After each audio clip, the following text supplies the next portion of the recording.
మన ప్రభువైన యేసుక్రీస్తు నుండి కృపయు సమాధానం కలుగును గాక.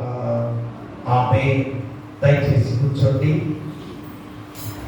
దేవుని సంఘమా, దేవులారా, మరి ఒక ప్రాముఖ్యమైన సమయంగా ఈ పరిశుద్ధ విశ్రాంతి దినము తర్వాతి 14వ ఆదివారంలోకి మనం ప్రవేశించిన గొప్ప విధానం. ప్రతి విశ్రాంతి దినములో దేవుని కృప ద్వారా ఆయన యొక్క జీవవాక్కులు హృదయంలో భద్రపరుచుకుంటూ వాక్యానుసారంగా జీవించే ధన్యకరమైన జీవితాన్ని మనం పొందుకునే బాధ్యత ప్రతి విశ్రాంతి దినంలో మనకు లభిస్తున్న గొప్ప విధానం. ఎందుకనగా దేవుని వాక్కులు మనము వింటున్నాం అనే ధ్యాసలో ఉన్నట్లయితే ఆ దేవుని మాటలే జీవవాక్కులుగా మన హృదయానికి అందించబడుతున్నాయి అంటే మనము మన హృదయాలు పొలికించుకోవాల్సిన సమయము ఈ విశ్రాంతి దినం. కాబట్టి మా ప్రతి ఒక్కరూ కూడా దేవుని వాక్యం వినడానికి వేగిరపడే వారికి ఉండాలి.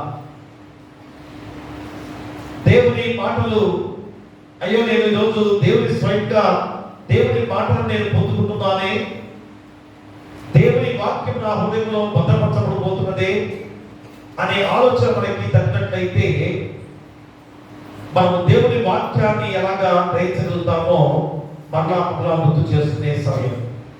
కాబట్టి ఈ తర్వాతి 14వ ఆదివారం ద్వారా దేవుడు ఎంతో చక్కటి లేఖన భాగాలు, 2 పాఠ్య భాగాలు మనకు అనుగ్రహింపచేసిన దేవాది దేవుడు.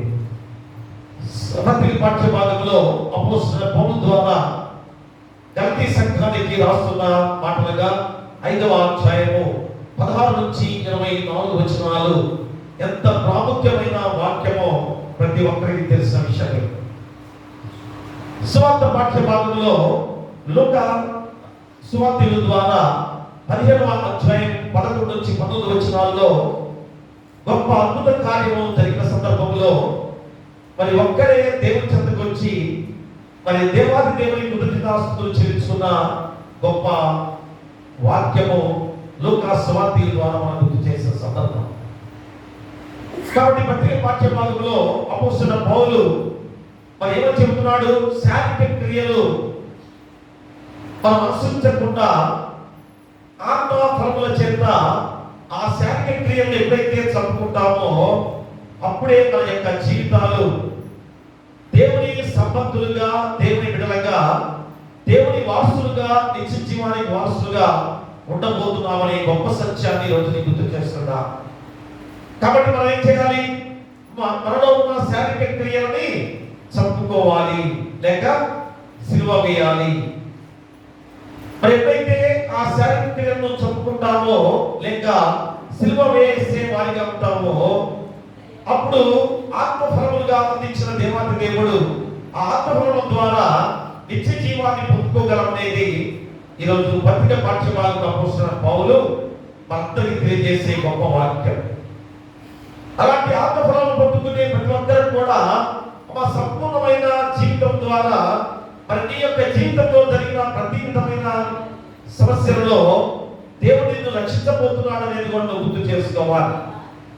అందుకని సువార్త పాఠ్య భాగంలో 10 మంది కుష్ఠరోగులు యేసుక్రీస్తు వారిని వేడుకుంటూ మొరపెట్టుకుంటూ ఏ విధంగా ఆయన దగ్గరికి వచ్చి ఆయన మొరపెట్టుకునే సందర్భంలో దేవాది దేవుడిగా యేసుక్రీస్తు వారు వారిపై కరుణ చూపి మీరు యాజకునికి కనబడుతుండండి అని పంపిస్తుండగా మార్గమధ్యంలోనే వారు శుద్ధులైంది.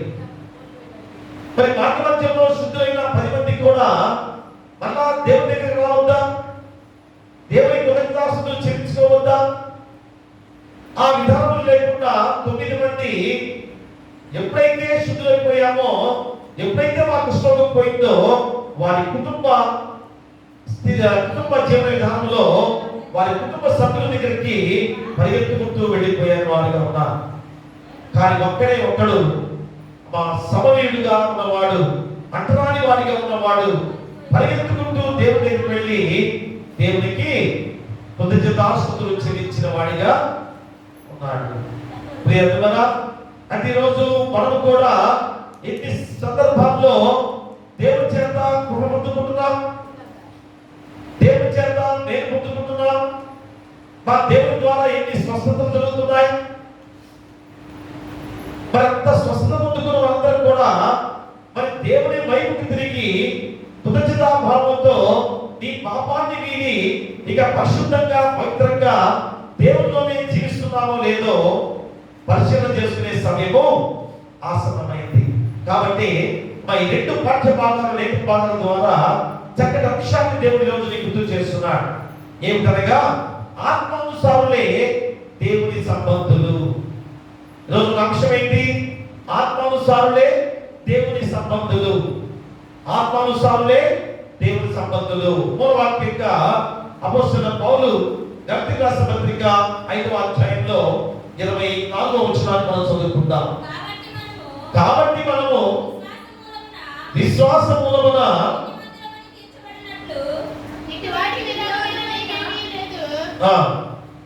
ఇటువంటి విరోధమైన ఏమీ లేదు. క్రీస్తు యేసు సంబంధులు శరీరమును దాని ఇచ్చలతోనూ దురాశలతోనూ సిలువ వేసి ఉన్నారు. ప్రియంగా ఇటువంటి విరోధమైన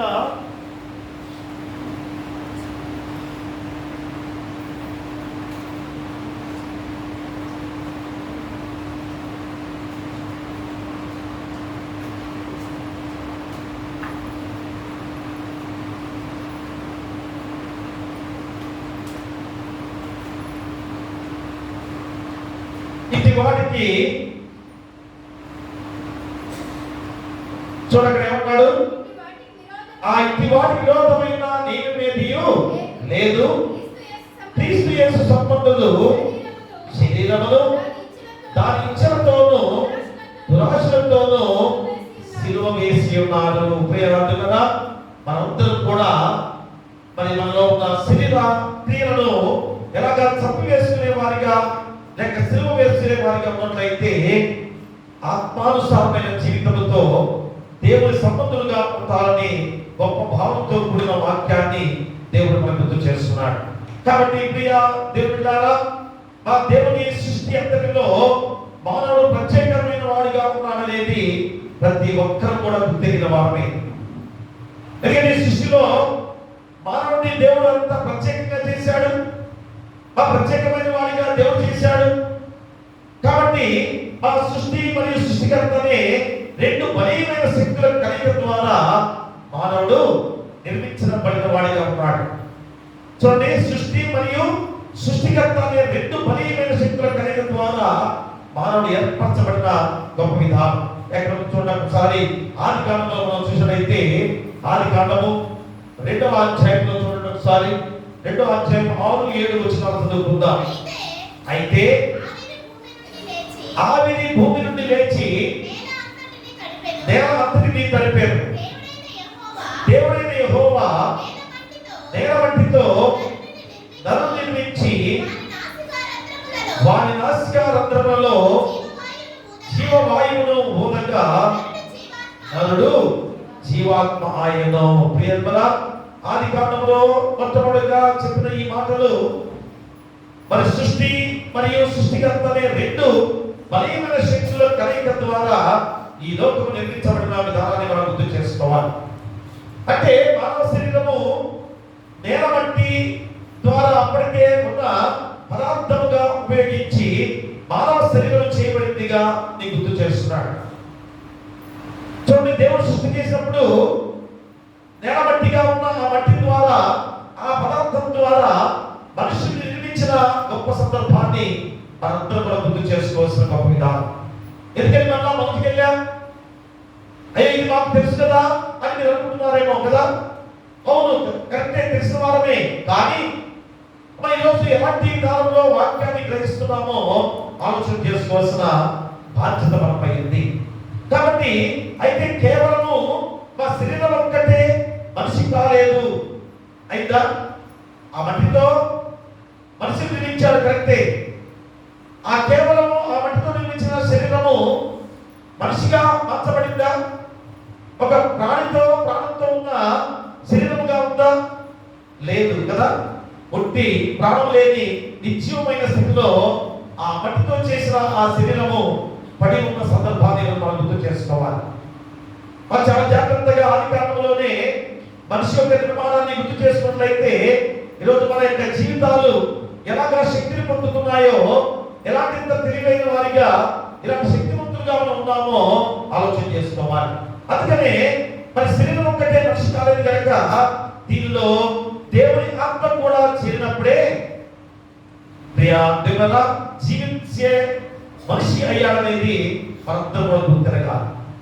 ఎప్పుడైతే నిత్యమైన ఆ మట్టి ముద్ద, మా శరీరాకృతిగా చేసిన ఆ మట్టి ముద్ద ఏ మాత్రం జీవం లేనిది, ఎప్పుడైతే దేవుని ఆత్మ ద్వారా నాసికారంధ్రాల్లో దేవుని ఆత్మ ఊదాడో అప్పుడు మనిషి శక్తివంతులుగా లేచిన సందర్భాన్ని మరలా మనం గుర్తు చేసుకోవాలి. ఎందుకంటే మన యొక్క జీవితాలు అహంకారముతో, గర్వముతో జీవించే మనుషులుగా ఈరోజు లోకంలో జీవిస్తున్నాం.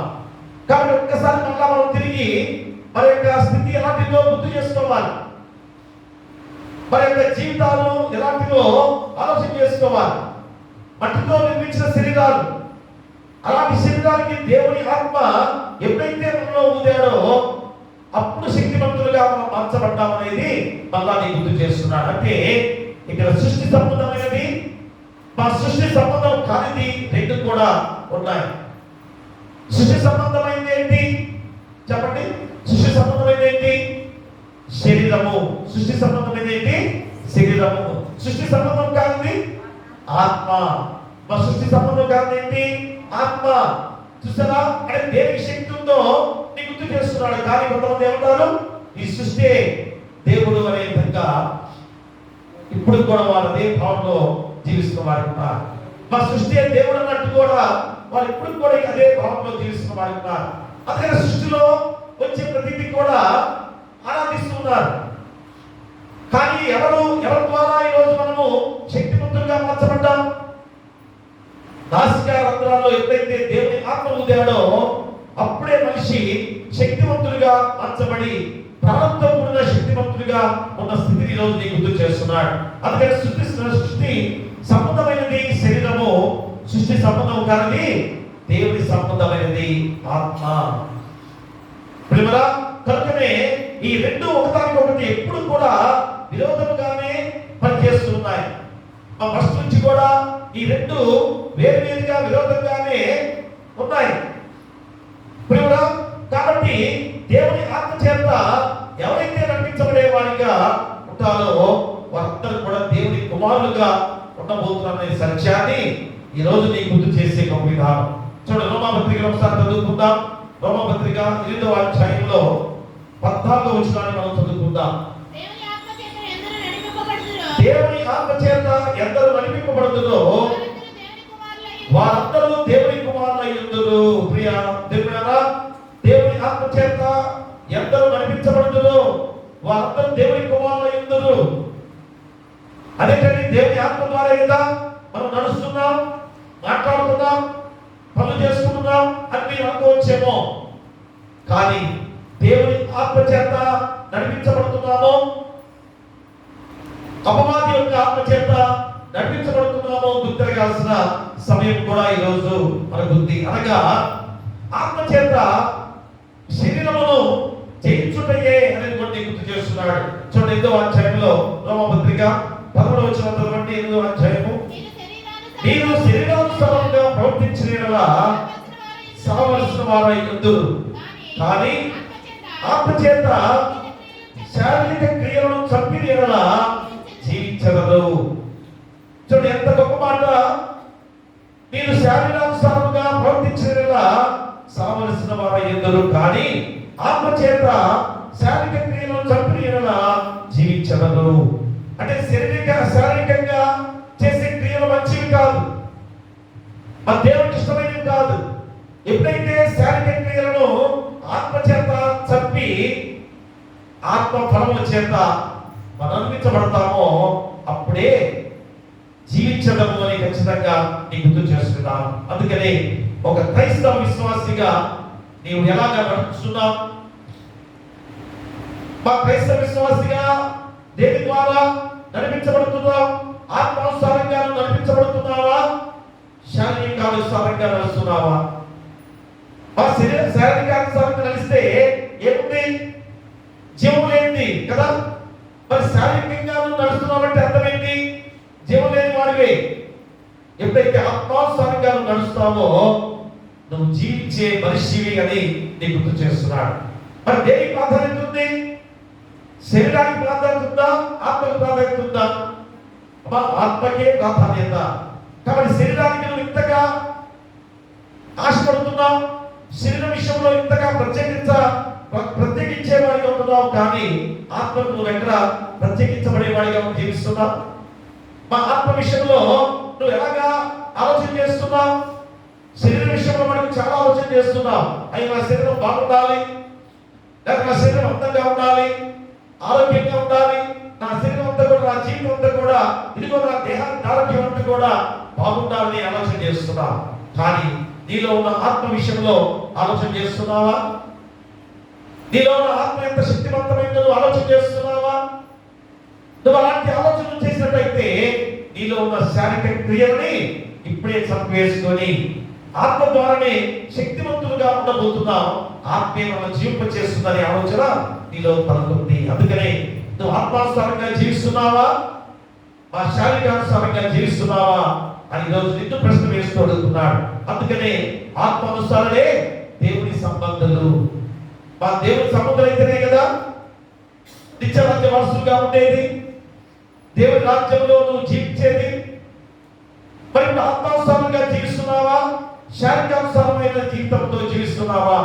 ఇప్పుడే నువ్వు తెలుసుకోవాలి, ఇప్పుడే నువ్వు ఆలోచన చేసుకోవాలి. అందుకనే ఆత్మానుసారమే దేవుని సంబంధులని ఖచ్చితంగా దేవుడి నీకు ఈరోజు అంశం ద్వారా గుర్తు చేస్తున్నాడు. మరి ఆత్మానుసారంగా జీవించాలంటే ఏం చేయాలి? ఆత్మానుసారంగా జీవించాలంటే ఏం చేయాలి? శారీరక కార్యములను సిలువ వేయాలి. మొట్టమొదటి శరీర కార్యములను సిలువ వేయాలి. రెండోది శరీర స్వస్థత కన్నా ఆత్మఫలములను పొందుకోవాలి. చూడండి, మొట్టమొదటి శరీర కార్యములను సిలువ వేయాలి. రెండోది శరీర స్వస్థత కన్నా ఆత్మఫలములను పొందాలి.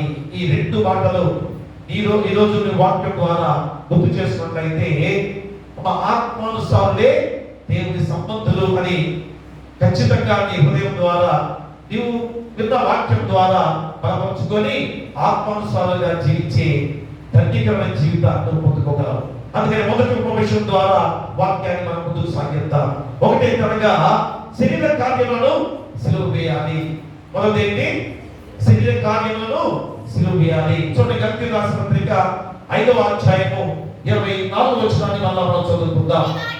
ఇట్టి వాటికి విరోధమైన నియమేదియు లేదు. క్రీస్తు యేసు సంబంధులు శరీరమును దాని ఇచ్చలతోనూ దురాశలతోనూ సిలువ వేసి ఉన్నారు. ప్రేమ అపోస్తలుడైన పౌలు గలతీ సంఘానికి రాస్తున్నాడు. ఎంత గొప్ప మాటలు! ఇట్టి వాటి విరోధమైన నియమేదియు లేదు. క్రీస్తు యేసు సంబంధులు ఎలా ఉండాలి? శరీరమును దాని ఇచ్చలతోనూ దురాశలతోనూ సిలువ వేయాలి. మన శారీరక క్రియలను చంపివేసుకోవాలి. మన శరీరం ద్వారా నువ్వు చేసే ప్రతి క్రియ చంపివేసుకోవాలని ఖచ్చితంగా నీ గుర్తు చేస్తున్నాడు. అంటే శరీరము సృష్టి సంబంధమైనది. మన శరీరం దేనికి సంబంధమైంది? సృష్టి సంబంధమైంది, మరి బలహీనమైంది కూడా.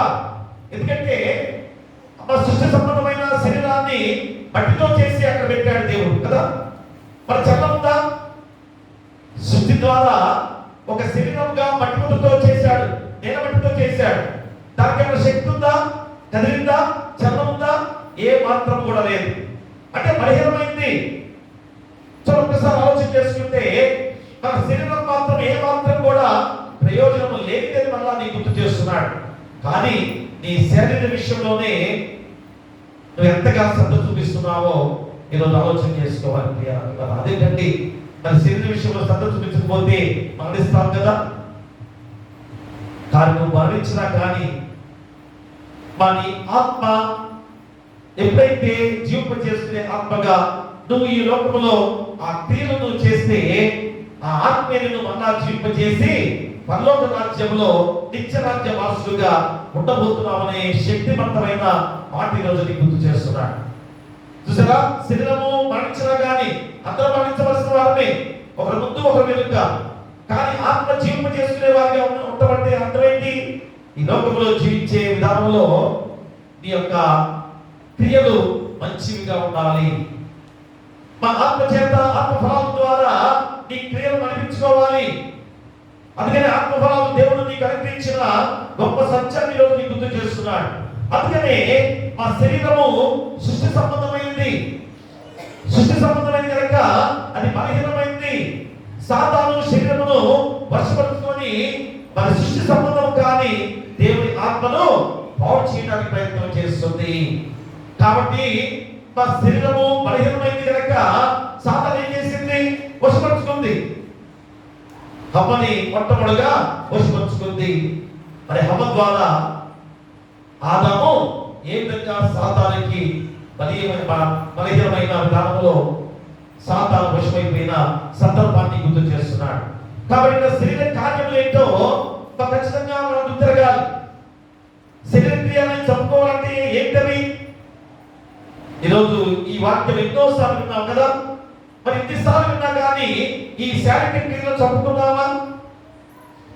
ప్రియ దేవుళ్ళారా, ఈ శారీరక క్రియలను చంపుకోలేదు కనుకనే యేసుక్రీస్తు వారు పరిశుద్ధులుగా నీతిమంతులుగా ఆ యొక్క గొప్ప జీవితంతో ఆయన వచ్చి ఈరోజు నీలో నాలో మనలో ఉన్న శారీరక క్రియలను చంపివేయడానికి శిలువ వేయబడ్డాడు. ప్రియ దేవుళ్ళారా, ఈరోజు నీలో నాలో మనలో ఉన్న శారీరక క్రియల్ని యేసుక్రీస్తు వారు శిలువపై చంపివేశాడు.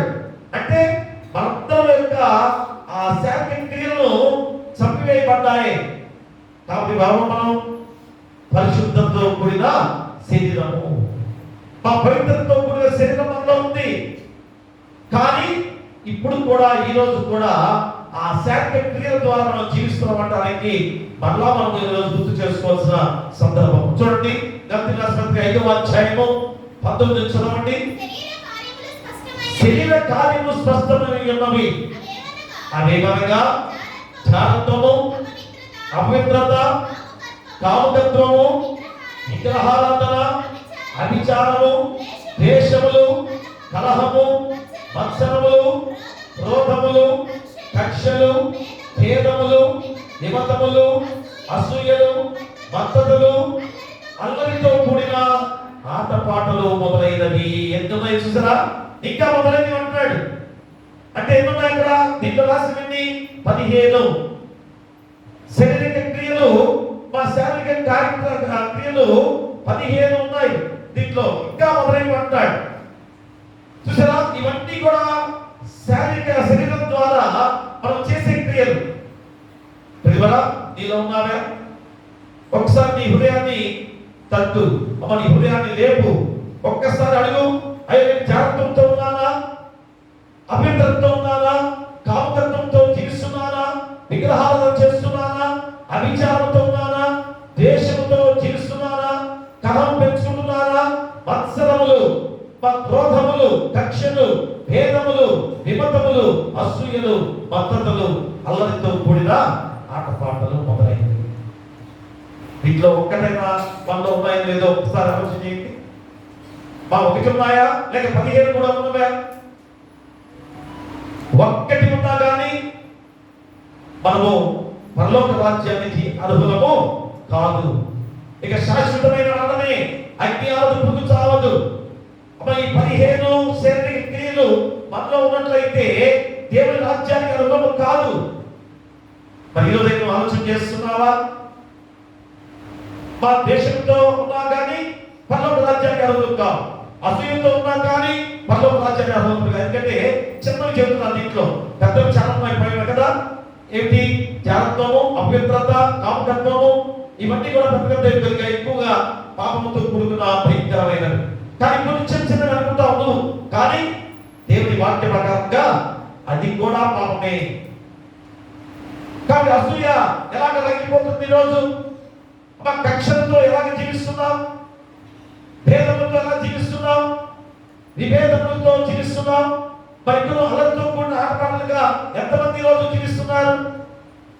చూడండి, చిన్నవారికి ఉన్న వాళ్ళ గురించి నేను చెబుతున్నాను, కానీ పెద్ద విద్యలో ఉన్నవి కదా. మరి ఆ వాటి సంగతి ఏంటి? ఈ 15 కూడా నీ శరీరం ద్వారా చేసే క్రియలు.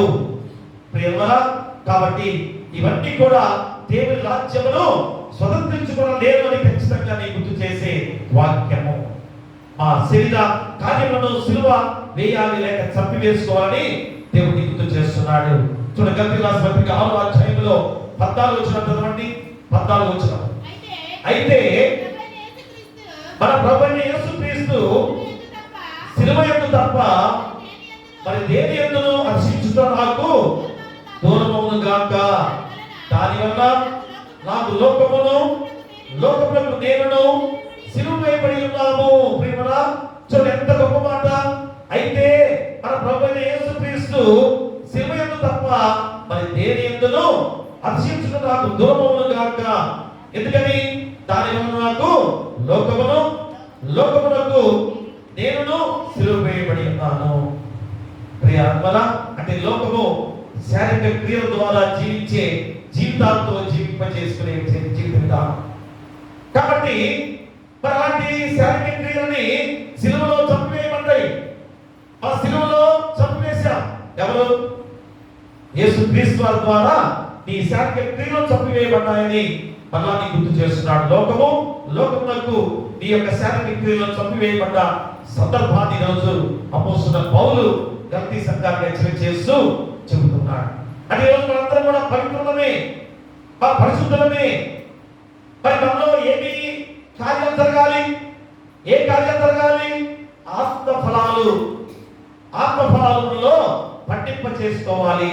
ఇక శరీర క్రియలు నశింప చేయబడ్డాయి కనుక ఆత్మఫలాలలో ఫలింప చేసుకోవాలి. ఉన్నవా? ఆత్మఫలాలలో ఫలింప చేయబడ్డాయా? అందుకనే లోకములో అనగా శరీరాశ, నేత్రాశ, జీవముడంబాన్ని మనం తీసివేసుకోవాలి. అందుకని చూడండి, గలతీయుల పత్రిక 5వ అధ్యాయం 16వ వచనం చదవండి. నేను చెప్పినది ఏమనగా ఆత్మానుసారంగా నడుచుకోండి, అప్పుడు మీరు శరీరేచ్ఛను నెరవేర్చరు. దేవుడే ఒక గొప్ప సూక్తి ఎవరి ద్వారా? అపోస్తలుడైన పౌలు ద్వారా నీకు గుర్తు చేస్తున్నాడు. గొప్ప సూత్రాన్ని గుర్తు చేస్తున్నాడు.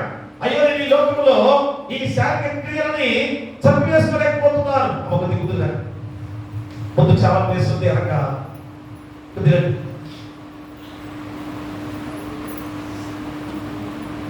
అదే రేపు వచ్చి కూర్చుంటే బెస్ట్. అంటే రేపు రావుతుంది అర్థం కానీ తెల్లవారుజాము కనుక కొద్దిగా లేట్గా వచ్చినా కానీ ముందు రండి. కాబట్టి ప్రియ దేవుడా, మరి శారీరక క్రియలను ఎలా చంపుకోవటం? నేను మద్యం సేవిస్తున్నాను, లేకపోతే వేరే క్రియలతో నేను జీవిస్తున్నాను, ఆ బలహీనతలోంచి నేను ఎలాగా తగ్గిపోవాలంటే, బలహీనతలోంచి తొలగిపోవాలంటే నాకు ఎలాగా కుదరట్లేదని చెప్పేసి అనుకునేవారు చాలా మంది ఉన్నారు. అపోస్తలుడైన పౌలు ఈ రోజు నీకు గుర్తు చేస్తున్నాడు. ఏమిటి? 16వ వచనం చెప్పిన మాట ఏంటి? నేను చెప్పినది ఏమనగా ఆత్మానుసారంగా నడుచుకోండి, అప్పుడు మీరు శరీరేచ్ఛను నెరవేర్చరు. చూసారా? ఆత్మానుసారంగా జీవించే వారిగా ఉన్నట్లయితే మా శారీరక క్రియలు చేయం. అంటే అర్థం ఏంటి? దేవుని వాక్యాన్ని తెలుసుకునే విధానంలో దేవుని వాక్యాన్ని గ్రహించడానికి ఆతృత చూపించాలి, ఆశ చూపించాలి. దేవుని వాక్యం వరకు పరిగెత్తుతూ దేవుని వాక్యాన్ని వినేవారిగా ఉండాలి. వెంటనే కాదు, హృదయంలో జీర్ణింప చేసుకోవాలి. అప్పుడే శారీరక క్రియలు మనం చంపుకోగలమని మా దేవుని వాక్యం ద్వారా గుర్తు చేస్తున్నాడు. ప్రియరా, ఆయన రోమపత్రిక 6వ అధ్యాయం చూడండి, 6వ అధ్యాయం 6వ వచనం చదవండి. ఏమనగా మనమికను పాపములకు దాసులము కాకుండాటకు పాప శరీరము నిరంతరమునట్లు మన ప్రాచీన స్వభావము ఆయనతో కూడా సిలువ వేయబడినని ఎరుగుదము. ప్రేమగా మనమికను పాపములకు దాసులము కాకుండాటకు పాప శరీరము నిరంతరమునట్లు మన ప్రాచీన స్వభావము ఆయనతో కూడా సిలువ వేయబడినని గ్రహించుదాం. మన యొక్క పాప జీవితము, ప్రాచీన స్వభావము, పాత రోత జీవితము సిలువ వేయబడింది, అంటే చంపివేయబడ్డాయి. కాబట్టి ఇప్పుడైనా కానీ గమనించుకొని యేసుక్రీస్తు వారి ద్వారా ఇంత గొప్ప కృపను పొందుకున్న అందరం కూడా మళ్ళా శారీరక క్రియలు ఎందుకు చేస్తున్నాం? ఈ 15 శారీరక క్రియలు ఎందుకు నాలో రేకెత్తిస్తున్నాను? అంటే దేవుని విరుద్ధంగా నేను జీవిస్తున్నానా? మరి దేవుని మాటని ఏ మాత్రమో నేను పాటించకుండా జీవిస్తున్నాననే ఆలోచన నేను అందరూ కూడా గ్రహించుకోవాల్సిన గొప్ప సందర్భం ప్రియ నిన్నారా. అందుకనే మా గలతీ రాసిన పత్రిక 2వ అధ్యాయంలో నీకు చెప్తున్నాను చూడండి. 2వ అధ్యాయంలో 20వ వచనం చదవండి. నేను క్రీస్తు కూడా సిలువ వేయబడి ఉన్నాను, ఇక జీవించువాడు నేను కాదు, క్రీస్తే నా యందు జీవించుచున్నాడు. నేను ఇప్పుడు శరీరమందు జీవించుచున్న జీవితము నన్ను ప్రేమించి నా కొరకు తను తాను అప్పగించుకున్న దేవుని కుమారుని యందలి విశ్వాసం వలన జీవించుచున్నాను. ఎంత గొప్ప మాట అపోస్తలుడైన పౌలు చెప్పిన మాట, ఎంత గొప్ప మాట. ఏమంటారు ఇక్కడ? నేను క్రీస్తుతో కూడా సిలువ వేయబడి ఉన్నాను. చూసారా, నీవు నేను మనము సిలువ వేయబడాల్సిన వారము. అపోస్తలుడైన పౌలు చెప్పే మాట ద్వారా మా యేసుక్రీస్తు ద్వారా మనందరం కూడా సిలువ వేయబడ్డాం. అంటే అర్థమైంది, మనలో ఉన్న శారీరక క్రియలని చంపివేశాం. ఇక పవిత్రులమే, పరిశుద్ధులమే. అలాంటి పరిశుద్ధత నీలో ఉందా? జీవించువాడు నేను కాదు, క్రీస్తే నా యందు జీవించుచున్నాడు. నేను ఇప్పుడు శరీరమందు జీవించున్న జీవితము నన్ను ప్రేమించి నా కొరకు తను తాను అప్పగించుకున్న దేవుని కుమారుని యందలి విశ్వాసంలో జీవించుచున్నాను. ఎంత చక్కటి మాట అపోస్తలుడైన పౌలు తన జీవితాన్ని గురించి చెప్పుకున్నాడు. ఈరోజు నీవు నేను మనం కూడా ఆ రీతిగా చెప్పుకునే వారికి ఉన్నామా? ఇక జీవించువాడు నేను కాదు, అయ్యా నా కొరకు సిలువ వేయబడిన యేసుక్రీస్తే నా యందు జీవిస్తున్నాడు కనుక నేను ఏమాత్రం కూడా ఇక తప్పుడు మార్గంలో ఉండదు, శారీరక క్రియలు చేయకుండా జీవిస్తాను అని తీర్మానం చేసుకోవాలి. ప్రియారా, అది పేతురు రాసిన మొదటి పత్రిక చూడండి ఒకసారి. పరిశుద్ధుడైన పేతురు రాసిన మొదటి పత్రిక 4వ అధ్యాయం 2వ వచనం చదవండి. అట్టి మనసు ఆయుధంగా ధరించుకుని శరీర విషయంలో శ్రమపడిన వాడు శరీరమందు జీవించు మిగిలిన కాలము ఇక మీదట మనుజాశలను అనుసరించి నడుచుకున్నాక దేవుని ఇష్టానుసారముగానే నడుచుకున్నట్లు పాపముతో జోలిగా ఏమీ లేక ఉండును. ప్రియా దేవుడా, శరీర విషయంలో చూడండి, శరీర విషయంలో శ్రమపడిన వాడు శరీరమందు జీవించు మిగిలిన కాలము ఇక మీదట మనుజాశలను అనుసరించి నడుచుకున్నాక దేవుని ఇష్టానుసారంగానే నడుచుకున్నట్లు పాపముతో జోలిక ఏమీ లేక ఉండును. ఇక మనుష్య ఆశలతో, లోక ఆశలతో, నేత్రాశతో, జీవముడంతో ఉండవద్దు. ఎందుకంటే ఈ మిగిలిన కాలం ఏం చేయాలి? మా దేవుడు మనలో పాపం తీసివేశారు కనుక ఆత్మఫలాలు ఫలించేవారిగా ఉండాలి అని ఖచ్చితంగా నీ గుర్తు చేస్తున్నాడు. అందుకనే తమ గతించిన కాలం చాలు. పరిశుద్ధుల పేతురు ద్వారా పేతురు రాసిన మొదటి పత్రికలో 4వ అధ్యాయం 3వ వచనం చెబుతున్నాడు. ఏమని చూడండి అక్కడ, మనం పోకిరి చేష్టలు, దురాశలు, మద్యపానము, అలతో కూడిన ఆటపాటలు, త్రాగుబోతుల విందులు, చేయదగని విగ్రహ పూజలు మొదలైన వాటి యందు నడుచుకోవచ్చు అన్యజనుల ఇష్టము నెరవేర్చుచున్నటకు గతించిన కాలమే చాలును. ఇక చాలు. ఇప్పుడు దాకా ఎన్ని ఇబ్బందులు పడ్డాం, ఎన్ని బాధపడ్డాం. కాబట్టి శారీరక క్రియల ద్వారా ఎంత నష్టం జరిగిందో మనందరికీ తెలిసిన విషయమే. ఇప్పుడైనా కానీ ఆ పాప విషయమై చనిపోవాలి. ఈ రోజైనా ఈ వాక్యం ద్వారా మన జీవితాన్ని మార్చుకోవాలి ప్రియులారా. ఎందుకంటే తప్పనిసరిగా శరీర కార్యములను విడిచిపెట్టవలసిందే. నీవు శరీరానుసారముగా నడుపుతున్నావా అని మళ్ళా నిన్ను అడుగుతున్నాడు ఈరోజు. ఈ రోజైనా శరీరానుసారంగా నడుస్తున్నావా లేదో నువ్వు ఆలోచన చేసుకొని, ఇదిగో శరీర కార్యాలు 15 నీ గుర్తు చేశాడు. ఈ 15 నీలో ఉండవో లేవో ఈరోజు నువ్వు ఆలోచన చేసుకొని మళ్ళా ఇంటికి వెళ్ళి ఈ 15 నాలో ఉండవో తెలుసుకొని ఇప్పుడైనా దేవుని దగ్గర పశ్చాత్తాపం చేత కన్నీరు కాల్చుతూ మనం అడిగినట్లయితే ఖచ్చితంగా ఆత్మానుసారంగా జీవించే ధన్యకరమైన జీవితము నీలో ఉంది. కాబట్టి ఆత్మానుసారంగా నీ ఆత్మ చేత నీ శారీరక క్రియలను చంపివేసుకోవాలి. కాబట్టి చూడండి, ప్రకటన గ్రంథంలో 3వ అధ్యాయంలో సవిస్తున్నాడు. చూడండి, నువ్వు ఎలా ఉన్నావు, ఇప్పుడు ఏ స్థితిలో ఎలాగ జీవిస్తున్నావో 3వ అధ్యాయము 15వ వచనం నీకు గుర్తు చేస్తున్నాడు. నీ క్రియలను నేను ఎరుగుదును, నువ్వు చల్లగానైనను వెచ్చగానైనను లేవు. నీవు చల్లగానైనను వెచ్చగానైనను ఉండిన మేలు. నువ్వు వెచ్చగానైనను చల్లగానే ఉండక నువ్వు వెచ్చగా ఉన్నావు గనక నేను నిన్ను నా నోట నుండి మూపివేయ ఉద్దేశించుచున్నాను. ఇది ఖచ్చితంగా మనం గుర్తు చేసుకోవాలి. ఎందుకని ఇప్పుడు కూడా శరీర క్రియల ద్వారా శరీరానుసారంగానే మనం జీవిస్తున్నాం కదా, మళ్ళా ఆత్మానుసారంగానే జీవిస్తున్నామని భ్రమపడుతూ దేవుల్లో ఉన్నామనుకుంటూ జీవిస్తున్నాం. అవునా? అంటే 2 పడవల మీద కాలు వేస్తున్నాం. అటు శారీరక క్రియలు చేస్తున్నాం, ఆత్మానుసారంగా దేవుని దగ్గర దేవుని వేడుకుంటూ మనం జీవించే వారిగా ఉన్నాం అంటున్నారు కదా. నిజమేనా? మన దేవుని దగ్గరికి వస్తూ కూడా ఆత్మానుసారంగా జీవిస్తూ కూడా శారీరక క్రియలు చేస్తూ జీవిస్తున్నాం కదా. అవునా కదా? మీకు మీదే మీ హృదయాన్ని పరిశీలన చేసుకోండి. ఎవరినో వేలెత్తి చూపించే వారిగా మనం ఉండకూడదు. మా ఎదుటి వాడిని వేలెత్తి చూపించకూడదు, ఎదుటి వాడి మీద తీర్పు మనం తెచ్చకూడదు.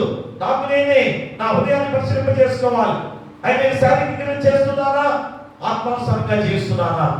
అయ్యా వెచ్చగానూ చల్లగాను అని దేవుడి వాక్యమే బోధిస్తుంది. మరి నువ్వెచ్చని స్థితిలో నువ్వు జీవిస్తున్నావని అనడానికి నిదర్శనము ఈ రోజే నువ్వు గుర్తిరగాలి ప్రియా దేవుని ద్వారా. అందుకని ప్రియా దేవుని ద్వారా ఈ రోజే నువ్వు గుర్తిరిగి నువ్వు చేయాల్సిన విధానం ఏంటిది? ఆత్మ ఫలాల ద్వారా నీ శారీరక క్రియలు చంపుకోవాల్సిన బాధ్యత నీపై ఉంది. అవి ఏంటనగా చూడండి, ఆత్మ ఫలాలు ఏం ఉన్నాయి అయితే ఆత్మఫలం ఏమనగా ప్రేమ, సంతోషము, సమాధానము, దీర్ఘశాంతము, దయాళుత్వము, మంచితనము, విశ్వాసము, సాత్వికము, ఆశా నిగ్రహము. ఎన్ని అమ్మా? 9 కదా. 9 ఎన్ని ఉన్నాయి అక్కడ? 9. ఇవేమి ఉన్నాయి? 15 పైన ఉన్నాయి కదా. అంటే చెడు అనేది ఎక్కువగా ఉంది. మంచి చేసే ఆత్మఫలాలు 9గా ఇక్కడ మనం గుర్తు చేస్తున్నాడు. ఈ 9 ఆత్మఫలాలు మన యొక్క శరీరం ద్వారా ఆ యొక్క శరీర క్రియలను చంపేసుకొని ఈ ఆత్మఫలాలు ఎప్పుడైతే నువ్వు ఫలింపజేసుకుంటావో సంపూర్ణమైన వాడవి. మన యొక్క జీవితంలో దేవుని రాజ్యంలో నిత్య రాజ్య వారసుగా ఉండే ధన్యకరమైన జీవితాన్ని పొందుకునే గొప్ప జీవితం ఈ రోజే ఈనాడే నేను పొందుకోగలననే ధైర్యం నీలో ఉండబోతుంది. ఎప్పుడో అప్పుడు కాదు, ఇప్పుడు కాదు, ఎప్పుడో రాక సమయంలో కదా అని ఆలోచన చేస్తున్నావేమో. ఇప్పుడే సంతోషంగా నువ్వు జీవించాలంటే, సంతోషంగా నేను దేవుని రాజ్యంలో అడుగు పెడతాననుకుంటే ఎంత ఆనందంగా ఉంటావు, నీ జీవితము ఎంత సంతోషంగా ఉంటుందో ఆలోచన చేసుకోవాల్సిన బాధ్యత ఈరోజు ఉంది. ఏమిటది? మా శారీరక క్రియలని ఇదిగో ఈ ఆత్మభావం ద్వారా నేను ఫలింపజేసుకొని నా శారీరక క్రియలు చంపేసుకుంటాననే తీర్మానం నువ్వు చేసుకొని ముందుకు సాగితే ఈ లోకంలోనే తనలోక రాజ్యంలో నేను ఉంటానని గొప్ప సంతోషకరమైన జీవితాన్ని నువ్వు పొందుకోగలవు. కాబట్టి ఆత్మఫలం వల్ల ఒకసారి గుర్తు చేసుకుందామా? అందరూ చెప్తాం ఒకసారి చెప్పండి. ఆత్మఫలం ఏమనగా చెప్పండి. ప్రేమ చెప్పండి. ప్రేమ, సంతోషము, సమాధానము, దీర్ఘశాంతము, దయాళుత్వము, మంచితనము, విశ్వాసము, సాత్వికము, ఆశా నిగ్రహము. ప్రియా దేవులారా, ఈ ఆత్మఫలాలు నీ నోటి ద్వారా నా నోటి ద్వారా మనందరి నోటి ద్వారా పలికిన ఈ పలుకులు నీ హృదయంలో ముద్ర వేసుకునే వారిగా జీవించాలి. అవి ఖచ్చితంగా జరిగించుకోవాలని తీర్మానం చేసుకోవాలి. చేసుకున్నట్లయితే ఎంత గొప్ప జీవితం మనకుందో, క్రైస్తవ జీవితం ఎంత గొప్పదో, నిత్య జీవంగా జీవించే జీవితం ద్వారా జీవించే శక్తివంతులుగా ఉన్నామని గుర్తు చేస్తున్నారు. అందుకనే ఈరోజు ఒక చక్కటి వాక్యం ద్వారా 10 మంది కుష్ఠరోగుల ద్వారా దేవుడు నీకు ఈరోజు ఒక గొప్ప వ్యక్తిని మళ్ళా గుర్తు చేయబోతున్నాడు. సంపూర్ణంగా తన పాపాలు ఒప్పుకున్నాడు, పరిపూర్ణంగా దేవుని యందు రక్షణ పొందుకున్నాడు. ఎంత గొప్ప జీవితాన్ని జీవించే వ్యక్తిగా ఉన్నవాడు ఈరోజు గుర్తు చేస్తున్నాడు. అదే రెండో ఉపమిషం ద్వారా శరీర స్వస్థత కన్నా ఆత్మ ఫలమును పొందాలి. మా శరీర స్వస్థత కన్నా ఆత్మ ఫలమును పొందాలి. లోక సువార్త 17వ అధ్యాయము 12వ వచనాన్ని మనం చదువుకున్నట్లయితే, ఆయన ఒక గ్రామంలోకి వెళుచుండగా 10 మంది కుష్ఠరోగులు ఆయన ఎదురుగా వచ్చి దూరం నిలిచి, యేసు ప్రభువా మమ్మల్ని కరుణించమని కేకలు వేసిరి. ఆయన వారిని చూచి, మీరు వెళ్ళి మిమ్మల్ని యాజకులకు కనబరుచుకోవడమని వారితో చెప్పాను. ప్రియ దివ్వర చూడండి, ఇక్కడ కుష్ఠరోగులు అలాంటి ఎంత భయంకరమైన వ్యాధి. ఇక ఆ కుష్ఠరోగం వచ్చిందంటే ఇక మనిషి కాదు, తీసుకెళ్ళి ఎక్కడో ఆ ఊరు చివరి ఎక్కడో ఎన్నో మైళ్ళ దూరంలో వారిని విసిరివేస్తారు, నెట్టివేస్తారు. ఇక లోపలికి రాలేదు, ఎవరు కూడా చూడరు.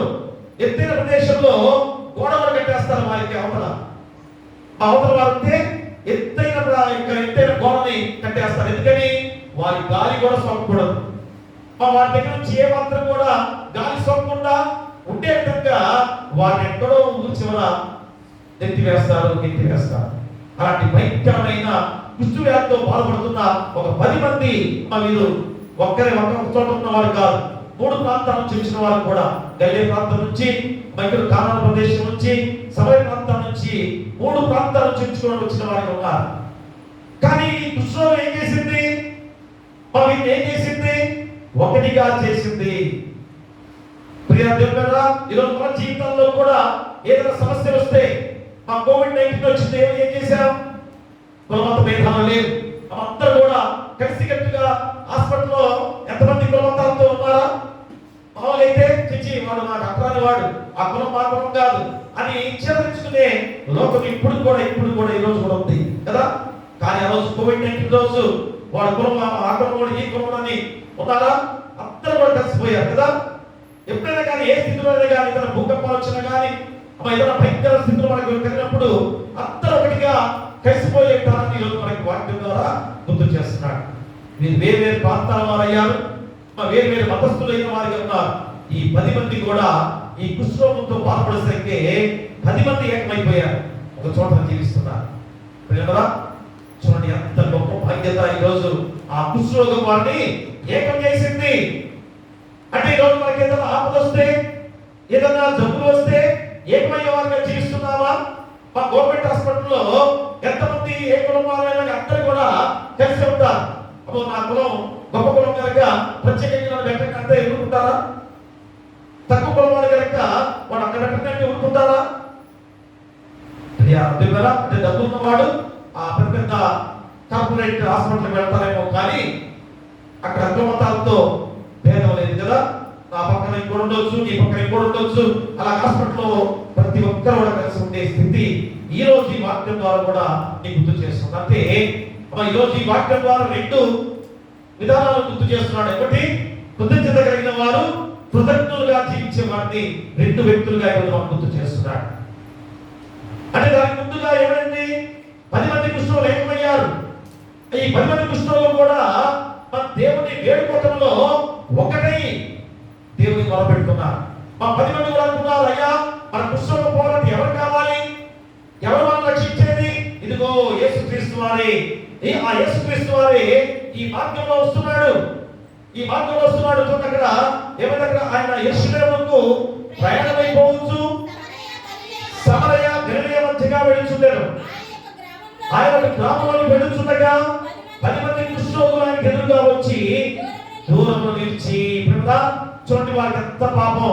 ఆ బాధల్లో కూడా అయ్యో దగ్గరికి వెళ్ళకూడదు, నేను మా గాలి సోకూడదని దూరంగా నిలిచి కేకలు వేస్తున్నారు. అంత దూరం నుంచి కేకలు వేస్తున్నానంటే ఎంత గట్టిగా అవ్వాలి, అంత గట్టిగా కేకలు పెట్టాలి అంటే వారి ఆత్మనాదము మాకు చావు బతుకుల్లో మేము జీవిస్తున్నాం, చావు బతుకుల్లో మేము జీవిస్తున్నాం కనుక తండ్రి మమ్మల్ని కరుణించు కరుణించు అని కేకలు వేసే సందర్భం ప్రియ దేవుడా. అలాంటి మన దేవుడు వినడా ప్రియమరా? ఎందుకంటే వారు అట్టరాని వారు, మా కొంతమంది అట్టరాని వారు కూడా ఉన్నారు. కుష్ఠరోగంతో ఉన్న వారు అట్టరాని వారే. అమ్మ ఏ యుద్ధ వారైనా సమర వారైనా అలాగనే కేవలం ఆ గణి వారైనా కానీ వారు కుష్ఠరోగంతో ఉన్నారంటే ముగ్గురు కూడా అట్టరాని వారే. అయినా కానీ ఏకమైపోయారు. మన దేవుని దగ్గరికి అందరూ వచ్చారు. యేసుక్రీస్తు వారు ఏమన్నాడు మొట్టమొదటిగా?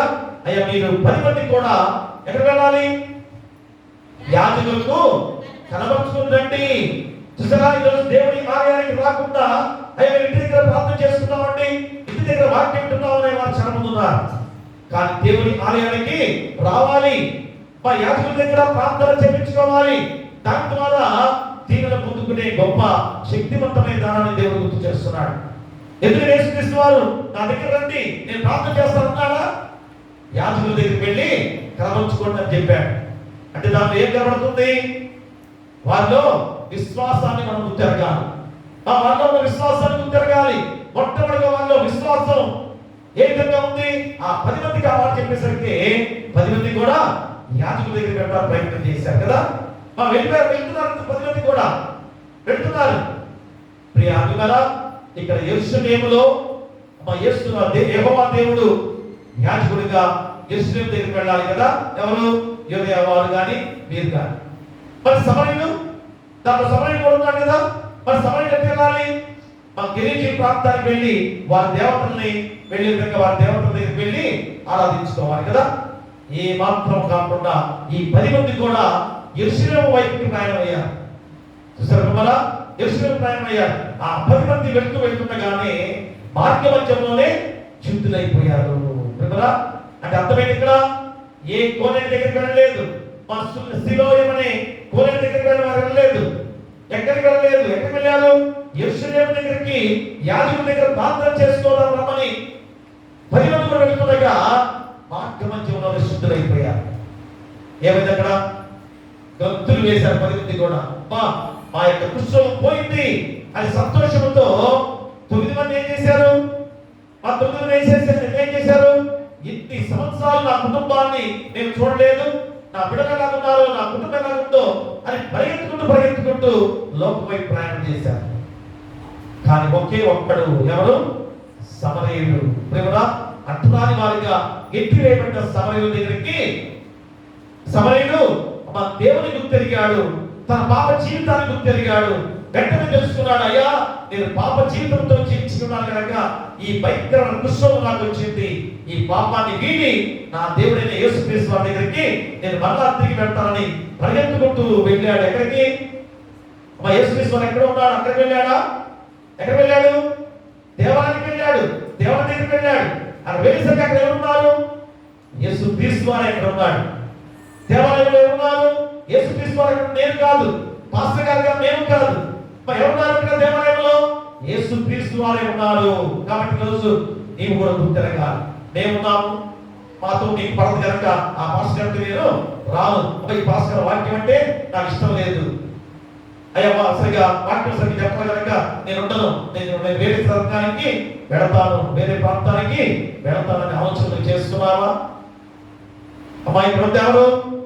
నేను కాదు, యేసుక్రీస్తు వారే ఈ ఆలయంలో ఉన్నాడు, నీ హృదయంలో ఉన్నాడు. నీ శరీరమే ఆలయముగా నీ శరీరంలో దేవుడు ఉన్నాడు. కాబట్టి అక్కడికి వెళ్ళి ఇక్కడికి వెళ్ళాలని నువ్వేదో గొప్ప చెప్పుకొని ఆ పాస్కరం వల్ల ఈ పాస్కరం వల్ల నేను రక్షణ పొందుతున్నానే మాటలు ఎన్ని సందర్భాలు నీ నోట వస్తున్నాయి. ఇప్పుడు కూడా ఈ రోజు కూడా గాలికి ఎగిరే పొట్టు వలె నువ్వు అటు ఇటు చల్లాచలు అయిపోతున్నావంటే నీలో విశ్వాసం ఎలా ఉంది? ఇక్కడ సమరయుడు అట్టరాని వాడు చూసారా, దేవుని గుర్తిరిగాడు. ఆ దేవుని దగ్గరికి వెళ్ళాడు, పాదాలపై పడ్డాడు, మోకరిల్లాడు, కన్నీరు కార్చాడు.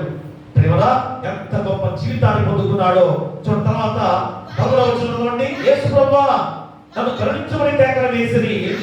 ఆయన వారిని చూచి మీరు వెళ్ళి మిమ్మల్ని యాజకులు కనపరుచుకున్నారని వారితో చెప్పారు.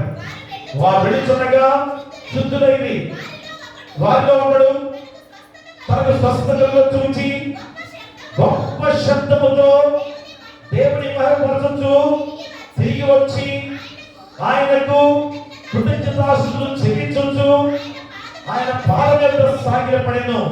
వాడు సమరయుడు దేవుని దగ్గరికి తిరిగి కృతజ్ఞతా భావంతో సాగిలపడ్డాడు. సాగిలపడటం అంటే ఆ సాగిలపడటం అర్థం ఏంటి? శరీరాన్ని మొత్తం కూడా దేవుని పాదాలపై పడేశాడు. అంటే అర్థమైంది అక్కడ శరీరం పడేస్తే ఏమన్నా యూజ్ ఉంటుందా? మన ఈ శరీరాన్ని సాష్టాంగ నమస్కారం చేస్తే ప్రయోజనం ఉంటుందా? ఏంటక్కడ శారీరక క్రియలను చంపేశాడు.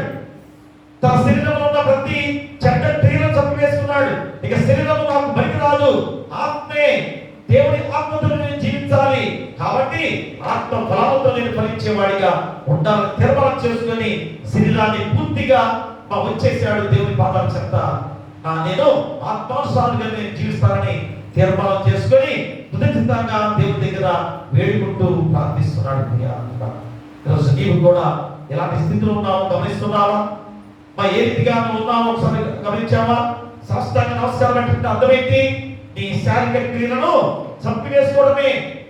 కాబట్టి ఇక్కడ ఈ సమరయుడు అంటరాని వాడు అనుకునేవాడే దేవుని ఎలాగ విశ్వసించాడు? యూదులు అనుకునే వారు ఏం చేశారు? వారి కుటుంబాల దగ్గరికి వెళ్ళిపోయారు. అంటే లోకంలోకి వెళ్ళిపోయారు, లోకాశలోకి వెళ్ళిపోయారు. శరీరాశ, నేత్రాశ, జీవపడమ్మతో 9 మంది కూడా ఇక దేవుల్లో లేని వారిగా జీవించి అగ్నికి ఆహుతైపోయారు. ఇదే నిష్పత్తి ఈ రోజు కూడా మనలో ఉంది. మా 9 మంది స్వస్థపడ్డ వారు దేవుని దగ్గరికి మళ్ళా కృతజ్ఞతగా తిరిగి రావట్లేదు. వస్తున్నారు. ఇప్పుడు స్వస్థపడంగానే దేవుని దగ్గరికి వస్తారు, కాలు చేస్తారు, లేకపోతే కుటుంబంలో ప్రార్థన పెట్టుకుంటారు. అయిపోయింది. మళ్ళా తెల్లారు లేచి ఫ్రెష్గా స్నానం చేస్తారు, మళ్ళా శారీరక క్రియలను మొదలు పెడతారు కదా.